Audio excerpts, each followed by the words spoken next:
Hey there, welcome to the DFS Build MLB edition. I'm Kevin Roberts, ready to go over the main slate at DraftKings for Wednesday for MLB DFS. There is a 4-game early slate, so you can hop on that. And in fact, if you are a member of our Discord on Patreon, just $5.99 a month, you can get access to Taylor's picks and stacks for the early slate as well as for this slate. I'm just going to break this slate down solo. It's summer, so it's wonky hours and just wonky times as far as like getting videos out. So when we got to get one out, or when we can get one out, we got to get one out. So recap real quick of yesterday. I was all over Crochet and Freddie Peralta. They were awesome. Did not hit on the Brewers at all. They were pretty much the stack you probably needed to get a takedown, at least the easiest path to a takedown, or just Coors in general. I mentioned, obviously, Coors Field, the Rockies. There's nothing wrong with the Rockies. I love the Dodgers. They had 9 runs. I was high on the Mariners. They had 6, and I liked the Braves, and they had 7. So just a few of the offenses that I went over that I was high on, and they did do pretty well. A couple that did not do very well were the Yankees and Diamondbacks. They started out nicely. The Yankees had a dong early on. Arizona, had a few runs early on, and then they just kind of did nothing after that. But hopefully you found a way to win. If you need extra help, you can join our Discord, $5.99 a month. Over on Patreon, you get access to every single thing we do for just that one low monthly price. If anything I do here helps you, please give me a like on the video and also subscribe to the channel so you get alerted to future videos just like this. All right, so the way we do this, we just go game by game for the main slate, starting with the Yankees game here at 7:10 p.m. ET. And we have the Yankees taking on the Reds. Max Fried takes on the Reds. Projected lineup for the Reds with Rhys Hines in there. The strikeout rate is pretty high. Obviously, it's going to be inflated. I wouldn't react to that too much, but I would say just a couple of things here. Like Fried has been really good all year, 25% K rate across the board, striking out lefties a lot more, giving up power to lefties. So reverse splits there, 196 ISO. I don't know. Like, it's certainly not the most comfortable spot, but he also pitches at Yankee Stadium, so he's never truly comfortable, even when he's at home. He's been limiting power from the right side, so that is what I'd be paying most attention to. The Reds against the lefty, probably putting on a lot of righties out there. They don't have a ton of lefties to feel good about anyways. So I just feel like the matchup benefits Fried. Fried is coming in at 9.5K, which for, a bit of an ace here with the 4th best projection on the slate and not really like crazy ownership. Like 18% is 18%. That's what the projection is right now. But you have Wheeler and Webb at 30. You have Joe Ryan at 28. You have Yamamoto at 23. So it just seems like Fried at 9.5 is not like an absolute must, but it does seem like he is a guy that is going to be floating under the radar just enough that we can use him in GPPs and feel kind of good about it. In terms of an ownership play, I think he's pretty interesting. In terms of price play, he saves you cash as opposed to Wheeler and Webb specifically, who are going to be $1,000 more about. So I do think he's an interesting play. Certainly not without risk, though, because, Great American Ballpark in Cincinnati, it is dicey, and the Reds are capable, although not the scariest matchup. On the other side, you have the Yankees, a little bit of a park upgrade, but it's all the same for them because Yankee Stadium's obviously a hitter's paradise as well. They'll be facing Brady Singer, not giving up really that much in terms of power to righties. So it's really the left side. You can certainly complete your stacks with Aaron Judge and Stanton. If he's in, you never know if he is going to be in or not.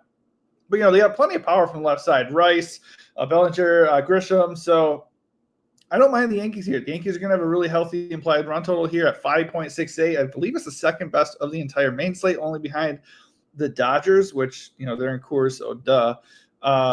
But yeah, the Yankees, I feel like they just always look good on paper, and then they just don't get there. But in terms of park, in terms of matchup, Yankees look good. I got nothing bad to say about them except for they never seem to pan out when we want them to. Let's see. Going on to the next game, we got Mets and Braves. I feel like this series just never produces like major scoring. Yesterday, that would have had me being wrong though. The Mets will take on Fuentes. Let me double check, see how much he's expected to pitch. 79 pitches, so he's not going to be too limited at 5.7K. Obviously, an SP2 consideration, but I don't really want to target pitchers against the Braves, so I'm not really in on him. He is a righty. I'm sorry, against the Mets. Honestly, either side. Do I love playing pitchers against the Mets or Braves? No, I don't. The Mets, you can always consider playing them. They got a lot of green here, a lot of power. They don't strike out a ton. So facing this guy, it looks like so far very small sample size. We can start from the right side, but I think you can just use whatever Mets guys you want. New York comes in with a 4.94 implied run total, and they're favored to win this game at home. But it's really kind of a pitcher-friendly park, so I'm not super excited to do it, but the Mets do look decent on paper. Clay Holmes on the other side against the Braves. Obviously, he's a much more palatable pitcher than Fuentes. Clay Holmes is kind of down there in the middle of the pack in terms of projection for the slate. Only 7.7K. He's had a lot of good outings on the year. And his profile doesn't look that bad. Doesn't look very attackable from the Braves side. Obviously, he's a righty, so you can start with the lefties here. Traditional splits for the most part. He's giving up a little bit more power to the left side, walking way more lefties than righties, and his strikeout rate dips. All things that you would expect out of a traditional right-handed pitcher. So I'm not looking at a full Brave stack here because I respect Clay Holmes a little bit. I would be looking more at like a Matt Olson one-off or a mini stack. But I think you can always consider the Braves because of the Braves, and they do have a considerable amount of power, and they really don't strike out that much. So not interested in Clay Holmes. I do like the price point at 7.7K, but for the most part, this is just a game I'm going to stay away from. All right, next up, we got the Rays in KC. This is another pitcher-friendly park. So Drew Rasmussen, we can certainly consider him, even though the Royals do not strike out at all. 17% collective whiff rate. But he gets strikeouts from the left side. He can spike with his strikeouts too. Like on the year, like 21% here. That's not great, especially for, if we're looking at for an elite K rate. And it's, even worse when you look at KC because they're certainly capable. But I don't mind Rasmussen here. I don't think he's too expensive at, let's see, where is he at? Yeah, 7.5K. I think he's an okay SP2. Just not a priority just because I don't know if the strikeouts are really going to be there. Like if he was in Tampa Bay against the Royals, I'd really be out on him because that Tampa Bay that ballpark is just terrible for pitching. But since he's in KC, I think he's viable at 7.5. On the other side, not super interested in the Royals. They are a talented offense. They can pop off when you least expect it. They're very much an offense. Like anytime they're in a smash spot, they just fail for no reason, and then they'll randomly come in and blow up a decent pitcher like Rasmussen here. I don't think that's going to happen. So I definitely in the pitching side there, but KC is a YOLO stack if there ever was one. Michael Wacha on the other side, old pitcher who just eats up innings. Royals outside of Tampa Bay never like to do that unless they get a massive park upgrade. That's not the case here. So I don't want anything to do with the Royals. I think Wacha at 7.2K. I think he's an okay SP2. He's right there with Rasmussen. If Rasmussen picks up ownership, or if there's a really chalky guy, like a couple guys like George Kirby's not that far away at 8K. Edward Cabrera at 6.7 is a little bit cheaper. Those guys are picking up a little bit of steam. So if that is the case, we can kind of make pivots to some of these guys. I'm just not super excited about it. All right, moving on here, we got the Mariners at Minnesota against the Twins. George Kirby. I don't love it for Kirby. He's been up and down all year. Small sample size because he's battled with some injuries and stuff. But like anytime there's any pitcher in Seattle, I love that ballpark.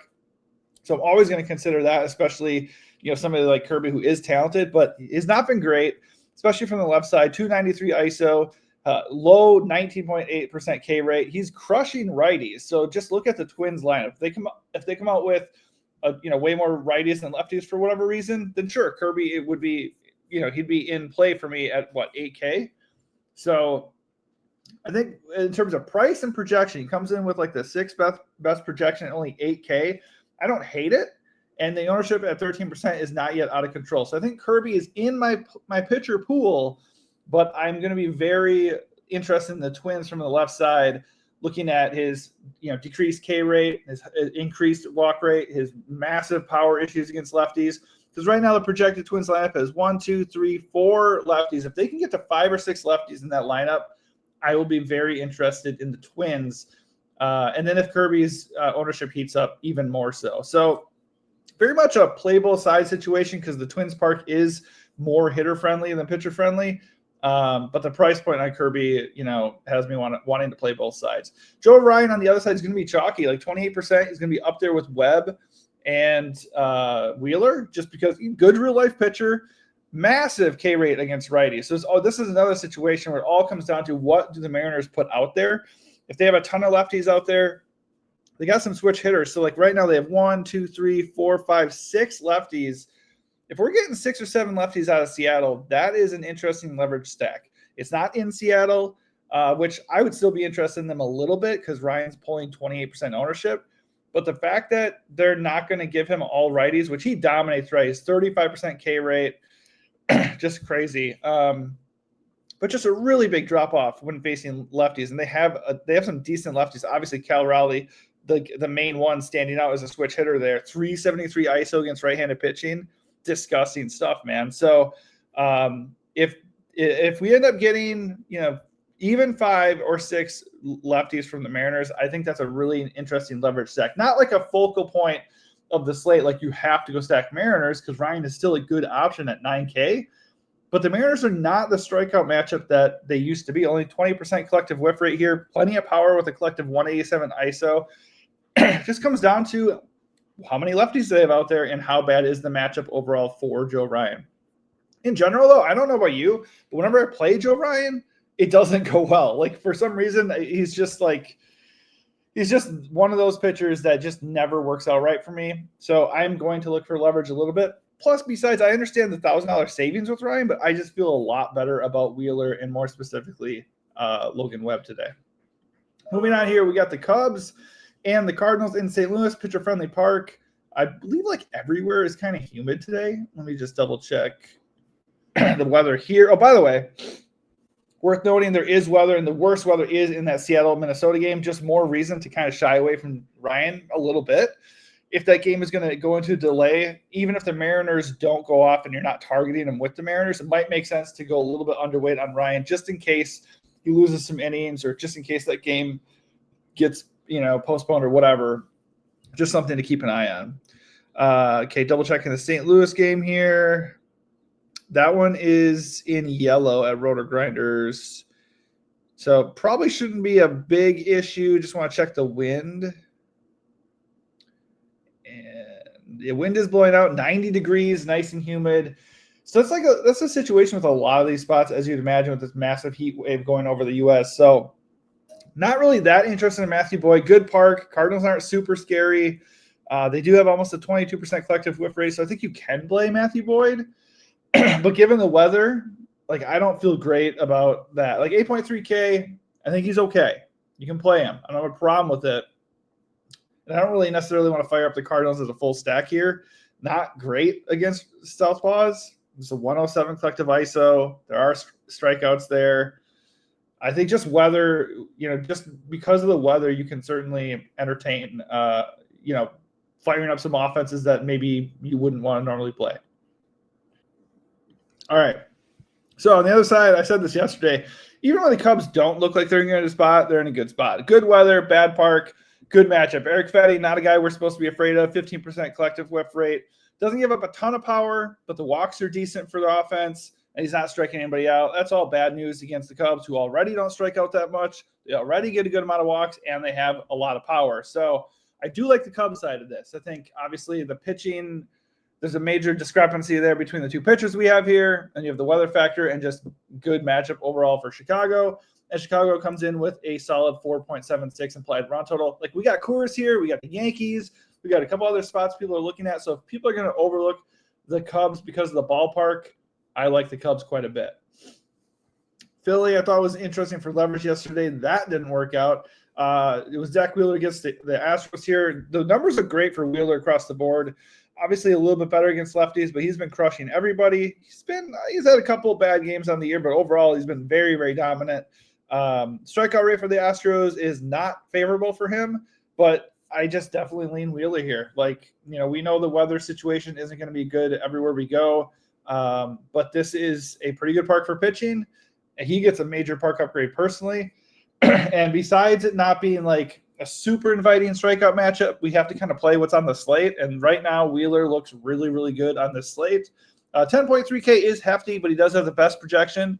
He's going to carry ownership. I'd say that the negatives are not cheap, going to be owned, and the Astros don't really strike out. But I think it's Wheeler. We just trust in Wheeler here. And while I don't have him necessarily as my SP1 overall, he's definitely up there. Wheeler feels like a really, really, really good play. So I'm definitely going to get a lot of Wheeler. And it just depends on what you do with Coors too. Do you want to go double down with Wheeler and Webb, or do you want to go find a punt at SP2? You're going to be really playing with fire with the SP2s today. There's no doubt about it. On the other side, the Phillies get Colton Gordon, who's actually been pretty damn good. Doesn't walk anybody. Reverse split so far, very small sample size, but striking the shite out of lefties and giving up quite a bit of power, as you traditionally would expect a lefty to give up to righties. So once again, like if you want to fire up the Phillies righties against a southpaw here, I think you can. But the numbers, across the board don't look very encouraging. Kyle Schwarber, lefty versus lefty, just fun for a GPP one-off. Not really feeling the Phillies here. Major park downgrade. Colton Gordon's been pretty good, and they don't have a super high implied run total. So, without Bryce Harper as well, just not going to do it probably. All right, Dodgers and Coors. We have Yamamoto taking on Rockies. Rockies did put up 7 runs yesterday. It's Coors. Anything can happen. And his numbers against righties have not been that great. 11% walk rate, 170 collective ISO, or just general ISO, 55% hard hit rate. Not really great going into Coors with that. He's 8.8K, and I think he's even going to garner some ownership. So if you want to fire up Rockies, you can do that. I do prefer Yamamoto here, though, because we know Colorado, they strike out, 26% collective whiff rate. They have power in Coors, so there's that. Like, there's risk here, but I think 8.8 is a pretty good price for a good real-life pitcher with a nice K rate against a historically terrible offense. I would just still sprinkle in some Rockies for sure. Chase Dollander, Godspeed. He's taking the Dodgers, 208 collective ISO. They get walks. They don't strike out. They have plenty of power, and they get a massive park upgrade in Coors. It looks really bad for Dollander. It's just going to come down to, like, what do you feel better about, stacking up the Dodgers with one good pitcher or fading the Dodgers and hoping they bottom out in a smash spot despite being chalk? It's really tough to pay the Dodgers and Coors, so I think I'm just going to do it. I think the best way to do it is to punt your SP2 and go cheap with your secondary stack and or find a couple Dodgers in that lineup that just aren't going to be owned. Like, obviously, Ohtani is going to be mega owned. Betts and Freeman are probably going to be pretty owned. And then you go chase somebody who's a little bit overpriced, like maybe a Max Muncy, or find somebody like Michael Conforto yesterday who's just a little bit underpriced and has the upside in this park. All right, so moving on here. Last game on the main slate, Miami against the Giants. We got Edward Cabrera taking on the Giants. Nice park here for him. Not really a guy that I traditionally trust, but 6.7K Edward Cabrera in a pitcher park against the Giants. Looking like the SP2 right now. Do I feel comfortable about that? Not really, but I do like the price. I do like the park. And his ownership's not, like, out of control. I feel like Kirby at 8K is going to carry a little bit more steam. So he could get overlooked enough here. And then if you're not comfortable with it, like I said, you can pivot to Gordon, who I do think is interesting against the Phillies. You can pivot to Clay Holmes. You can pivot to Waka, Rasmussen. I think all those guys are in play, but Cabrera looks fine. Like, I don't have a problem with him at 6.7. Obviously, if he's going to be 11 to 20% owned on the slate to close things out, you can certainly entertain the Giants. They got Devers there boosting their power. They don't strike out a ton. They do get on base quite a bit. So I think they're okay. It's just the park is always going to be like a major deterrent. Marlins obviously don't get a park upgrade here. They're facing Logan Webb, who's my favorite pitcher on the board. Whole lot of green in Logan Webb's profile. He strikes you out. He doesn't walk you. He doesn't give up power. He's definitely bailed out by the fact that he is in this park that, gets a ton of wind in it, but it doesn't really do anything. So, and further aided by the fact that the Marlins don't possess a ton of power in the first place. So it's not a great strikeout matchup, but I think it's good enough to the point where we can feel pretty darn good about Logan Webb. All right, so that's going to do it for my game-by-game breakdown here. Gives you a rough idea of where I'm at, like where I'm starting for this slate. Obviously, you can play Dodgers any which way you want to, but there are some other opportunities for us to attack on the slate, so we don't have to go spend all of our money on the Dodgers right away if we don't want to. If you want finalized pitcher picks and stacks for the slate, though, it's just $5.99 for Patreon/Discord. When you sign up for Patreon, link below this video, you get access to every single thing that we push out, plus the Discord, which is exclusive to Patreon members. And then you can come in there and talk shop and get advice for whatever you do, whatever you play, MMA, MLB, even WNBA. We will help you out. If this video itself helps you, please give it a like and also subscribe to the channel. Thanks for watching and good luck.